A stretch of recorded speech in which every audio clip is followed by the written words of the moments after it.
મારા શ્રીમદ ભાગવતમાં એવું આવે કે જ્યારે પ્રભુએ ગોવર્ધનજીને આમ ટચલી આંગળી પર ધારણ કર્યા ત્યારે વ્રજની જેટલી ગાયો હતી એ બધી ગાયો એ ગોવર્ધન પર્વતની ત્યાં આવી ગઈ પોતાની રક્ષા માટે.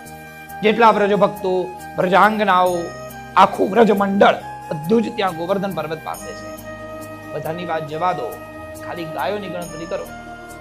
અરે બધાની ગાયો જ મૂકો ને, ખાલી નંદ બાબાના ત્યાં 9 લાખ ગાયો હતી. નંદ બાબાને ઘેર 9 લાખ દૂ છે અને અમારા ત્યાં જેની પાસે 9 લાખ ગાય હોય એનું નામ નંદ. જેની પાસે 16,000 ગાય હોય એને વૃષભાનુ કહેવામાં આવે.